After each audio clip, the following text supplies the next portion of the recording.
좋아요, 구독. 글로원 파트너스 이성웅 이사님 연결해 봅니다. 이사님 안녕하십니까? 네, 안녕하세요. 네, 반갑습니다. 첫 번째 이슈부터 들어가 보도록 하죠. 최근 강세 업종에 대해서 살펴보고 그 안에서 종목을 좀 골라보겠다 이야기를 해주셨는데 최근 눈에 띄는 강세 업종 어디일까요?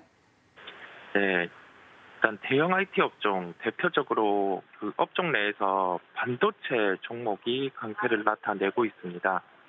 SK 하이닉스를 필두로 해서 반도체 사업부가 일부 매출에서 존재를 하는 삼성전자 같은 경우가 시장 대비해서 주가 강세가 나타나는 모습이고요. 이 대형 IT 업종과 관련해서 반도체 이외에 핸드셋, 그다음에 가전 이런 사업을 영위하는 각각 삼성전기라든지 아니면 LG전자, LG이노텍 이쪽 군들 같은 경우는 주가의 변동성이 커져 있고 시장 대비해서 좀 약한 모습 우리가 알 수가 있습니다. 여기에서 알 수 있는 점은 업종 내에서도 주가 차별화가 나타난다는 점이고 이 차별화가 나타나는 요인은 종목들이 절대 주가 같은 경우가 좀 떠 있는 경우에는 아무래도 차익 실현의 욕구가 크다는 점, 그다음에 절대 주가가 빠져 있더라도 실적 같은 경우가 바닥을 쳤다거나 아니면은 실적 같은 경우가 분기에 저번 분기 대비해서 줄어들 수 있는 요인을 갖춘 기업들 같은 경우는 주가가 약한 면을 알 수 있습니다. 즉 결론적으로는 주가가 좀 올라 있는 종목보다는 빠져 있는 종목들을 살펴볼 필요가 있겠고 이 빠져 있는 종목들 중에서도 실적 훼손이 나타나지 않고 좀 분기별로 실적 성장이 나올 수 있는 기업 또는 실적 같은 경우가 좀 바닥을 형성한 그러한 종목들 쪽으로 접근이 가능하다라고 말씀을 드릴 수 있겠습니다.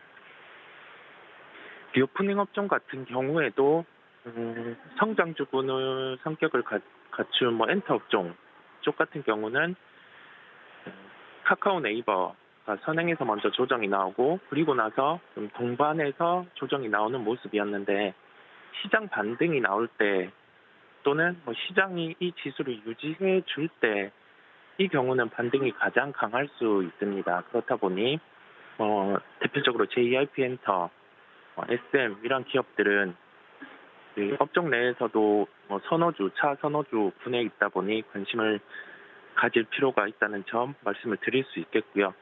미국 시장 같은 경우 전일 크루즈와 관련된 기업, 그다음에 항공 이러한 리오프닝과 관련된 종목들의 주가가 강했어요. 주도주가 부재한 상황에서 이러한 현상이 나타났다는 점은 우리나라 시장 같은 경우도 최근에 다시금 중국 봉쇄의 가능성이 있음에 따라서 카지노, 그다음에 저가 항공 이러한 종목들이 조정이 나왔었습니다.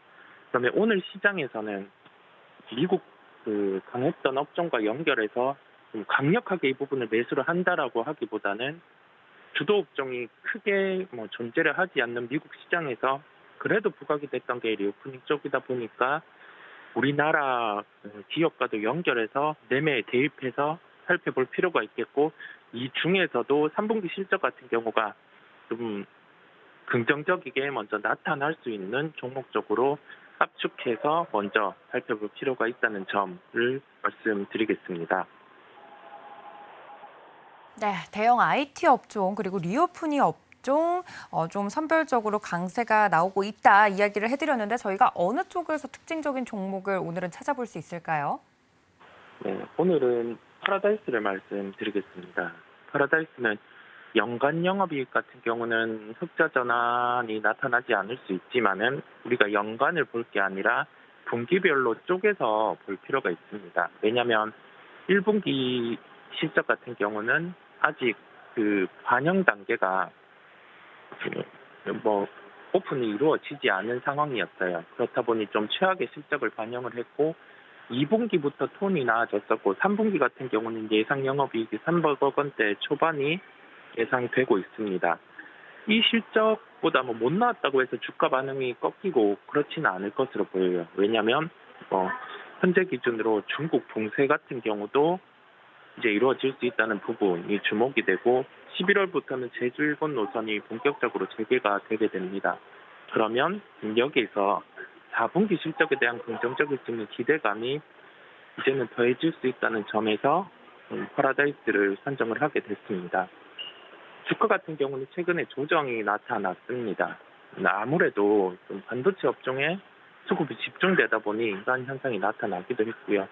이 오프닝 같은 경우는 시세 연속성이 조금 떨어진다는 면에서 좀 가격적으로는 14,800원대 접근 가능하되 좀 공격적으로 이 부분을 편입한다고 하기보다는 좀 미국 시장의 반등과 연결해서 좀 이 정도 가격에서는 좀 기본적인 물량들, 포트플레이의 한 5% 이내라든지 그 정도로 접근 가능하다고 말씀드릴 수 있겠습니다.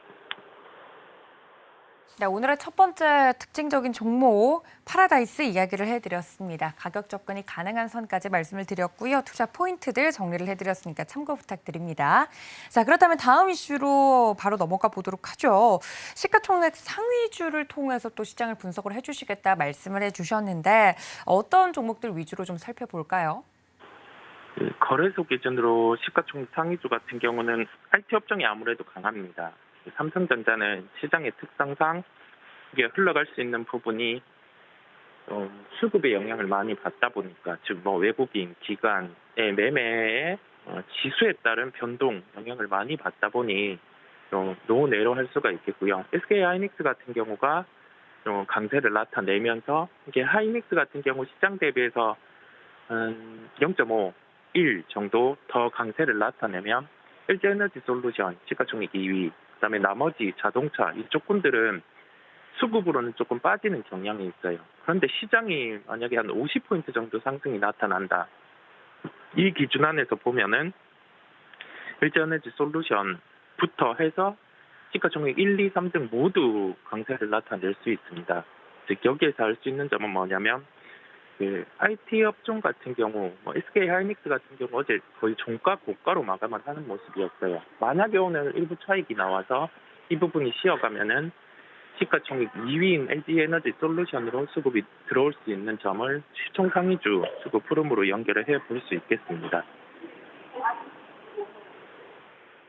네, 그렇다면 특징적인 시총 상위 종목 어떤 종목일까요? 네, 종목은 LG에너지솔루션을 말씀드리겠습니다.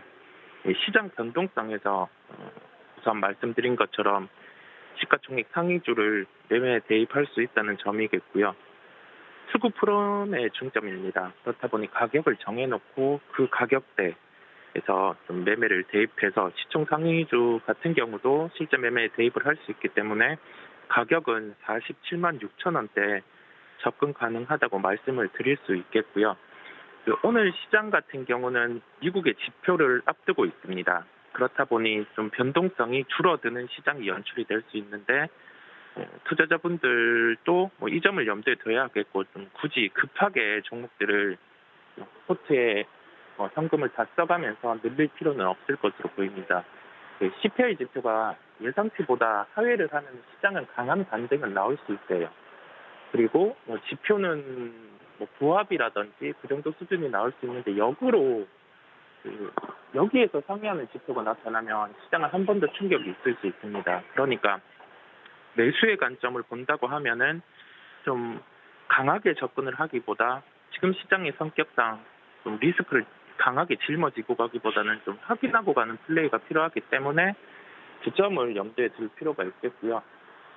주요한 업종에 영향을 미칠 수 있는 점은 신라젠의 거래 재개 또는 제약바이오 쪽에는 좀 긍정으로 수급이 쏠릴 수 있는 점이 존재를 하겠고, 현대차 같은 경우가 어제 소프트웨어단 테슬라와 유사하게 좀 사업을 2025년으로 해서 확장을 하겠다라는 점을 공표를 했습니다. 그러면 현대차 그룹 중에서는 현대오토에버라든지 개별 종목으로는 오비고 이런 종목이 좀 수급이 들어갈 수 있겠고, 그다음에 확산에서는 지금 딱 주도 업종이 없는 상황 안에서 알루미늄 가격 같은 경우가 전일 5% 정도 상승했대요. 그러면 개별 종목군으로 조일알루미늄, 삼화알루미늄 이러한 종목이 테마로 부각이 될 수 있습니다. 즉 여기에서 알 수 있는 점은 원자재 가격, 그다음에 주요하게 존재하지 않았던 부분이 이제 기업군에서 이것을 표명을 할 때는 약한 시장임에도 불구하고 관련주들은 좀 연결해서 짧은 매매로도 수입 가능하다라는 점까지 말씀을 드렸습니다. 좋아요, 구독!